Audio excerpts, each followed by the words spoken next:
Hello friends, welcome to targeting goal. Friends, जैसा आप जानते हैं कि हम वर्ल्ड जियोग्राफी का पॉइंटर डिस्कस कर रहे हैं। तो ये घटना चक्र पॉइंटर में हमने इसके पहले एक वीडियो बनाया था वर्ल्ड जियोग्राफी का, जिसमें हमने ब्रह्मांड के बारे में देखा था, उत्पत्ति के बारे में देखा था और जो भी और इसमें से फैक्ट्स थे उनको देखे थे। आज हम शुरू करते हैं मंगल से। तो जो मंगल ग्रह है, यहाँ से आज का हम नेक्स्ट वीडियो अपना शुरू करते हैं। तो यदि आपने वो वीडियो नहीं देखा तो उसको भी देख लें, ताकि आप क्रम से इसका फ़ायदा ले सकें। तो चलिए देखिए, मंगल ग्रह जो है उसके बारे में क्या तथ्य हैं। यह ग्रह ऐसा ग्रह है जिसको लाल प्लैनेट कहते हैं ना, रेड प्लैनेट के नाम से भी जाना जाता है। और ये इसलिए क्योंकि वहाँ पे आयरन ऑक्साइड जो है वो बहुत ज़्यादा मात्रा में है।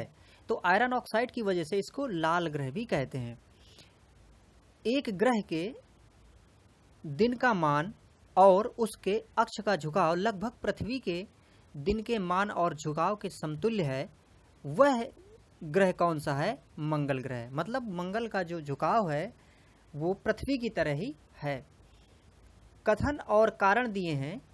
पृथ्वी द्वारा सूर्य की परिक्रमा की समयावधि की तुलना में मंगल ग्रह द्वारा सूर्य की परिक्रमा की समयावधि कम है। कारण बताया जा रहा है कि मंगल ग्रह का व्यास पृथ्वी के व्यास की तुलना में कम है। तो यहाँ पर देखिए, कथन जो है वो गलत है, लेकिन कारण सही है। कथन गलत क्यों है? क्योंकि देखिए, जो परिक्रमा लगाने की गति है सूर्य के चारों ओर, वो मंगल ग्रह की क्या है? ज़्यादा है, लेकिन पृथ्वी की कम है। लेकिन वहाँ पे इसकी विपरीत बात कही जा रही है। लेकिन कारण सही है, क्योंकि मंगल ग्रह का जो व्यास है वो पृथ्वी की तुलना में छोटा है। पृथ्वी की तुलना में उसका व्यास जो है लगभग 1/3 है। तो इस प्रकार से इसका कारण सही है, परंतु कथन जो है वो गलत है। मंगल पर जीवन की उपस्थिति के लिए वह अवस्था जो सबसे सुसंगत है वो है बर्फ छत्रकों और हिमशीतित जल की उपस्थिति। जो टेलीस्कोप या फिर ये कहें कि जो वहाँ पर हमने उपग्रह भेजे हैं उनके माध्यम से हमने फिगर खींचे हैं किसके? बर्फ छत्रकों के और हिमशीतित जल के। तो इससे ये अनुमान लगाया जा रहा है कि वहाँ पर जीवन संभव है। पृथ्वी के अलावा अन्य जीवन की संभावना है, या अन्य जहाँ पर जीवन की संभावना है वो है ये मंगल ग्रह। और ये मंगल ग्रह जो है ये वहाँ काफ़ी अनुकूल परिस्थितियाँ प्रदान करता है। इसके साथ साथ में एक और उपग्रह है जो कि बृहस्पति का एक उपग्रह है जिसका नाम है यूरोपा। तो यूरोपा ऐसी ही स्थितियाँ पैदा करता है, या ऐसी स्थितियाँ वहाँ प्रदर्शित करता है जहाँ पर जीवन संभव होना लग रहा है। फिनिक्स मार्स लैंडर मंगल ग्रह की सतह पर उतरा था 25 मई 2008 को। तो ये फिनिक्स मार्स लैंडर जो था ये मंगल ग्रह पर उतरा था 2008 में। फ्रेंड्स, बृहस्पति ग्रह के बारे में कुछ देखते हैं। बृहस्पति ग्रह जो है ये सबसे बड़ा ग्रह है, आप जानते हैं। तो बृहस्पति ग्रह के चंद्रमाओं की खोज जो है सबसे पहले किसने की थी? गैलीलियो द्वारा किया गई थी। सौरमंडल का सबसे बड़ा ग्रह बृहस्पति ही है और सबसे भारी ग्रह भी बृहस्पति ही है। सूर्य के चारों ओर एक परिक्रमा के लिए अधिकतम समय लेने वाला ग्रह जो है वो वरुण है। वरुण अब वर्तमान की जो प्रणाली है या वर्तमान में वरुण सबसे लास्ट वाला ग्रह है, इसको नेपच्यून भी कहते हैं। तो ये सबसे देर में चक्कर लगाने वाला ग्रह है। बृहस्पति का वलय होता है सिलिकेटों का बना हुआ। मतलब कि बृहस्पति जो है इसके वलय जो हैं वो सिलिकेटों के बने हुए हैं। वह ग्रह जिसके सर्वाधिक प्राकृतिक उपग्रह, मतलब कि इसके जो उपग्रह हैं सबसे ज़्यादा हैं, वो किसके हैं? बृहस्पति के हैं। अब एक बात और है कि कभी कभी देखिए बृहस्पति के ज़्यादा हो जाते हैं, कभी कभी शनि के ज़्यादा हो जाते हैं। तो ये वर्तमान कंटेक्स्ट के हिसाब से हमें देखना होता है। अभी जिस समय मैं वीडियो रिकॉर्ड कर रहा हूँ इस समय शनि के ग्रह सबसे ज़्यादा हैं, क्योंकि कुछ ग्रह शनि के और खोज लिए गए थे। अब शनि ग्रह के बारे में थोड़ा देखते हैं। शनि सूर्य के चारों ओर एक चक्कर लगाने में जो टाइम लेता है वो है 29.5 वर्ष। मतलब कि 29.5 मतलब 29 वर्ष 6 महीने में ये एक चक्कर लगाता है। वह ग्रह जिसके चारों ओर वलय हैं वो शनि ग्रह ही है, जिसमें से अल्फा बीटा गामा इस तरह की इसमें से वलय इसके पाए जाते हैं। अपनी यात्रा के 7 वर्षों के बाद अंतरिक्षयान कैसिनी ने जून 2004 में जिस ग्रह का चक्कर लगाना प्रारंभ किया उसका नाम शनि है। मतलब कि ये जो कैसिनी हमने यहाँ से पृथ्वी से भेजा था, ये इसने चक्कर लगाना शुरू किया था। मतलब ये कैसिनी जो है ये शनि की खोज के लिए भेजा गया था। शनि ग्रह जिस ग्रह से गर्म है उसका नाम है नेपच्यून। मतलब कि शनि ग्रह जो है ये नेपच्यून से ज़्यादा गर्म है। टाइटन इसका सबसे बड़ा उपग्रह है और शनि ही सबसे द्रव्य, उसके अगर हम देखें कि घनत्व की तुलना घनत्व में तो शनि सबसे कम है। शनि का जो घनत्व है वो पानी से भी कम है, अर्थात यदि पानी में शनि ग्रह को रखा जाए तो वो डूबेगा नहीं, अर्थात तैरता रहेगा। लेकिन सबसे ज़्यादा घनत्व तो हमने कल के वीडियो में देखा था किसका है, पृथ्वी का 5.5। अरुण, वरुण और प्लूटो, इसके बारे में देखते हैं।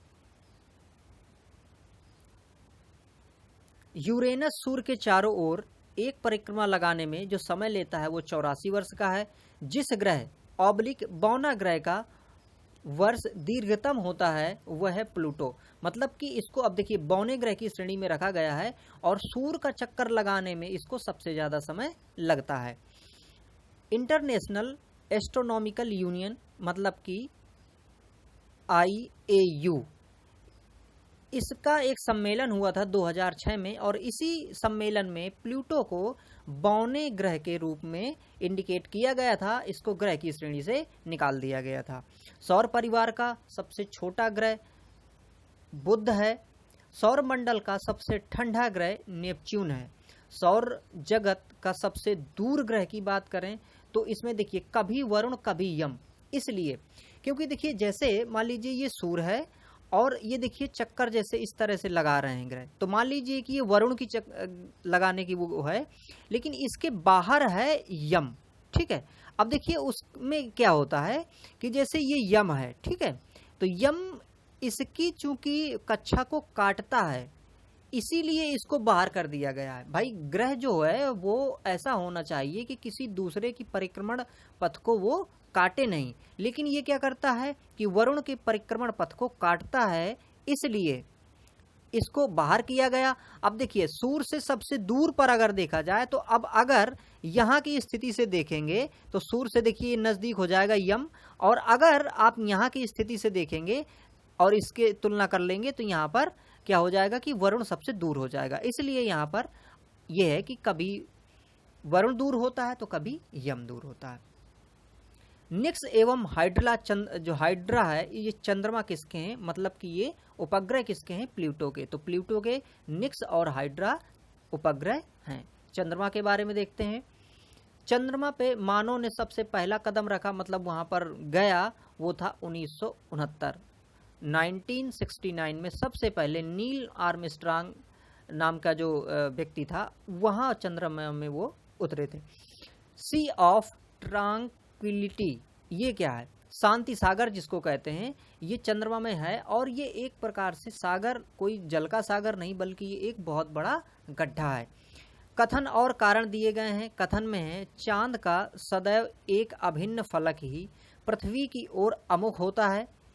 कारण दिया है चांद अपने अक्ष पर 23.5 दिवस में घूर्णन पूरा करता है, जो लगभग उतनी ही अवधि है जिसमें वह पृथ्वी की एक परिक्रमा पूरी करता है। तो यहाँ पर देखिए कथन तो सही है परंतु जो यहाँ कारण है वो गलत है। क्यों? क्योंकि ये 23.5 दिवस में चक्कर नहीं लगाता है बल्कि इसका 29 साढ़े 29 दिन इसके चक्कर लगाने का टाइम होता है। लेकिन ये बात सही है कथन में कि चांद का एक ही फलक हमारी ओर मतलब पृथ्वी की ओर दिखाई देता है, इसलिए ये कथन सही है।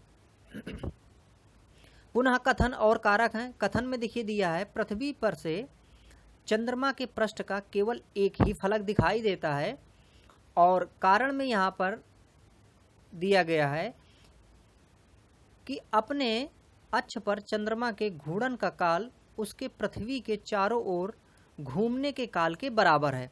तो यहाँ पर देखिए कथन और कारण दोनों सही हैं और यहाँ पर कारण जो है वो कथन को रिप्रेजेंट कर रहा है। क्यों? क्योंकि एक फलक हमारी ओर दिखाई देता है और जितने समय में चंद्रमा अपनी धुरी पे घूमता है, लगभग उतने ही समय में चंद्रमा पृथ्वी का एक चक्कर पूरा करता है। तो इसलिए हमें पृथ्वी से मतलब कि चंद्रमा का एक ही फलक या एक ही भाग उसका दिखाई देता है। चंद्रमा के धरातल पर दो व्यक्ति आपस में बातचीत नहीं कर सकते हैं क्योंकि वहां पर वायुमंडल नहीं है और ध्वनि के संचरण के लिए माध्यम की आवश्यकता होती है, चाहे फिर वो द्रव, ठोस या गैस जो भी हो, लेकिन माध्यम की आवश्यकता होती है। तो इसलिए चंद्रमा पे बात नहीं की जा सकती क्योंकि वहां पर वायुमंडल नहीं है। चंद्र ग्रहण होता है जब सूर्य और चंद्रमा के बीच पृथ्वी आ जाती है तो चंद्र ग्रहण होता है। वह परिस्थिति जिसमें चंद्र ग्रहण होता है वो होता है कब? पूर्णिमा यानी कि फुल मून को। चंद्र ग्रहण कब होता है? फुल मून को होता है, यानी कि पूर्णिमा को होता है, और अमावस्या को होता है सूर्य ग्रहण। 14 नवंबर 2016 को पूर्णिमा के चंद्रमा के सामान्य से अधिक चमकदार होने के लिए उत्तरदायी कारण क्या है? अब यहाँ पर देखिए एक चीज बताई गई है कि अगर चंद्रमा पृथ्वी के नजदीक होगा तो सबसे चमकदार दिखाई देगा और बड़ा दिखाई देगा। इसी स्थिति को क्या कहते हैं? उपभू। दो स्थितियां होती हैं, अपभू और उपभू। तो जब चंद्रमा पृथ्वी के सबसे निकट होता है उस स्थिति को उपभू कहते हैं, और जब चंद्रमा पृथ्वी से सबसे दूर होता है उसको अपभू कहते हैं।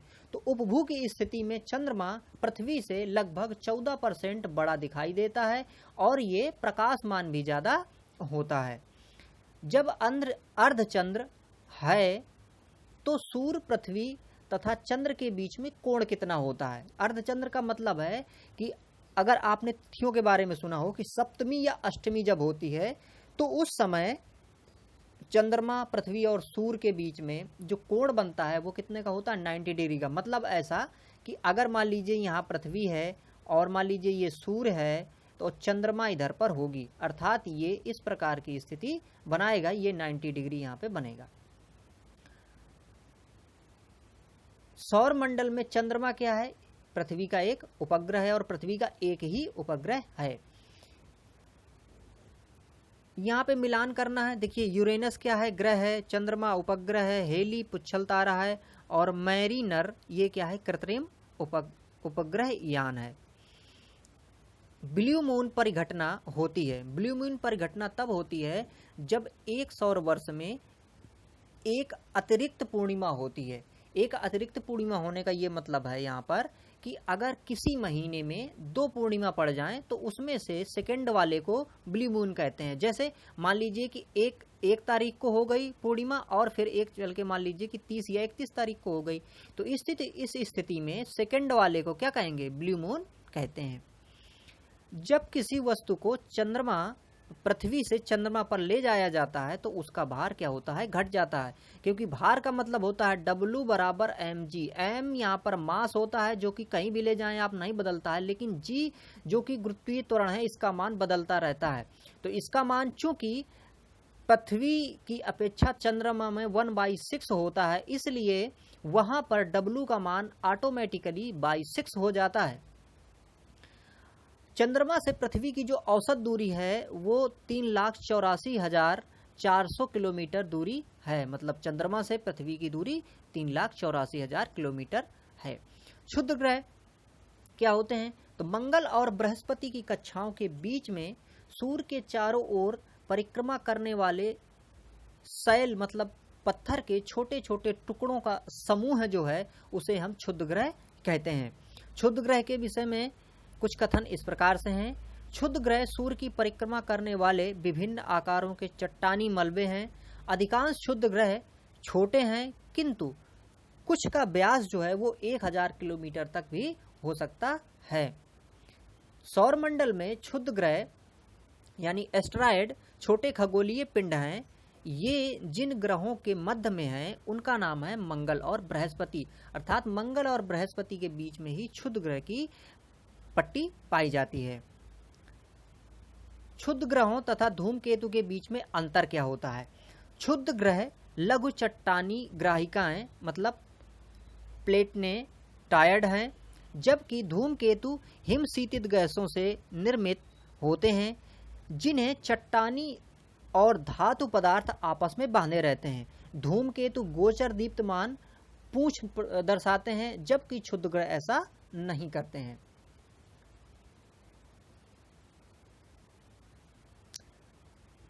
धूमकेतु और उल्का के विषय में थोड़ा सा जानते हैं। धूमकेतु की जो पूंछ होती है वो सदैव सूर्य से दूरी होती है। मतलब क्यों? जैसे मान लीजिए ये सूर्य है तो उसकी जो पूंछ है वो इस दिशा की ओर ऐसे दिखाई देगी, ऐसे। तो उसका कारण क्या है? उसका कारण है सूर्य द्वारा उत्सर्जित विकिरण धूमकेतु पर भैज्य दबाव डालता है, जिससे उसकी पूंछ सूर्य से दूर क्षिप्त हो जाती है। हेलबॉप नाम है पुच्छल तारे का या फिर धूमकेतु का। शूमेकर लेवी 9 धूमकेतु जिस ग्रह से टकराया था उसका नाम बृहस्पति है। उल्का मतलब कि मीटियोरॉयड क्या है? ये बाह्य अंतरिक्ष से पृथ्वी के वायुमंडल में प्रविष्ट हुए द्रव का अंश है, जिसे हम उल्का कहते हैं। पृथ्वी के बारे में देखते हैं। अक्षांश के बारे में है, देखिए 91 डिग्री उत्तर, 45 डिग्री पूर्व, 45 डिग्री दक्षिण एवं 91 डिग्री पश्चिम में से सही अक्षांशीय स्थिति हो सकती है। और ये अक्षांशीय स्थिति हो सकती है कितना? 45 डिग्री दक्षिण। क्यों? अक्षांश क्या होती हैं? अक्षांश जो, जैसे मान लीजिए ये पृथ्वी है तो इसमें से जो इस तरह की रेखाएं होती हैं उन्हें हम अक्षांश कहते हैं। अब यहाँ पर देखिए दिया क्या है, यहाँ पर दिया, इसका मतलब ये हुआ उत्तर की ओर होगा और दक्षिण की ओर होगा, ठीक है। लेकिन यहाँ पर उत्तर में आप जानते हैं कि यहाँ जो होता है ध्रुव वो 90 डिग्री पे होता है, और यहाँ पर दिया क्या है? पहला देखिए 91 उत्तर। इसका मतलब ये गलत हो गया है ना, क्योंकि 91 से तो ऊपर जा ही नहीं सकता, 90 तक जा सकता है। इसके बाद देखिए क्या दिया है? 45 डिग्री पूर्व। तो यहाँ पूर्व की तो बात है ही नहीं, उत्तर में चलेगा या दक्षिण में चलेगा। इसी प्रकार से अब यहाँ पर तीसरे में देखिए 45 डिग्री दक्षिण, तो ये सही है क्योंकि ये दक्षिण में 45 डिग्री हो सकता है। अब यहाँ पर दो, और इसका अगला ऑप्शन था 90 डिग्री पश्चिम, तो ये 90 डिग्री पश्चिम थोड़े ना चला जाएगा। इसलिए जो यहाँ पर सही माप हो सकती है अक्षांश की वो 45 डिग्री दक्षिण हो सकती है। एक ग्लोब पर अक्षांशों में बृहद वृत्त, सबसे बड़ा वृत्त कहाँ पे बनेगा? विषुवत रेखा पे बनेगा, क्योंकि विषुवत रेखा में ही पृथ्वी का सबसे मतलब उथला हुआ भाग एक प्रकार से पाया जाता है। प्रधान यमोत्तर ध्रुववृत्तीय तथा विषुवत मतलब की भूमध्य रेखा का प्रतिच्छेदन बिंदु अवस्थित है। यह है अंध महासागर। मतलब कि प्रधान यमोत्तर का मतलब यह है कि जहां से ग्रीनविच मीन टाइम है, तो ग्रीनविच मीन टाइम ऐसे। और अगर हम बात करें विषुवत रेखा से, ये जो विषुवत रेखा जा रही है, तो ये दोनों जहां पर मीट करती हैं वो कौन सा है? वो अंध महासागर है वहां पर। देशांतर के बारे में देखते हैं। काहिरा का समय ग्रीनविच से 2 घंटे आगे है, अतः यह स्थिति है। अब देखिए काहिरा से ग्रीनविच की जो दूरी है वो 2 घंटे आगे है। इसका मतलब क्या हुआ? इसका मतलब है कि वो है जो काहिरा है वो 30 डिग्री पूर्व देशांतर में अवस्थित है। इसमें अक्षांश और देशांतर का अगर गणना आप जानना चाहते हैं फ्रेंड्स, तो आप इसी उसमें से चले जाएं। तो हमने एनसीईआरटी पढ़ाया है, तो उसमें भी बहुत अच्छा हमने समझाया है। जब 82 डिग्री 30 मिनट पूर्व देशांतर पर मध्याह्न हो, तब प्रातः 6:30 बजेंगे। ये कहाँ पर टाइम होगा? ये होगा 0 डिग्री पूर्व या पश्चिम देशांतर पर।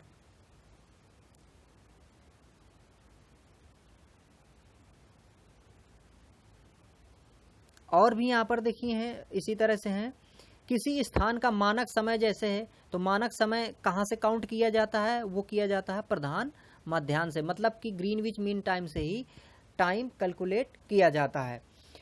जो यमोत्तर है, प्रधान यमोत्तर है, जो ग्रीनविच है, वो किन किन देशों से गुजरता है? ये मुख्यतः मतलब कि 9 देशों से गुजरता है, जिसमें से यूनाइटेड किंगडम है, स्पेन है, फ्रांस है, अल्जीरिया है, माली है, बुर्किना फासो है, टोंगा है, घाना है, और ये अंटार्कटिका मतलब कि दक्षिणी ध्रुव से गुजरता है। तो ये प्रधान यमोत्तर की स्थिति है, जो कि ब्रिटेन से लेके नीचे दक्षिणी ध्रुव तक पहुंचता है।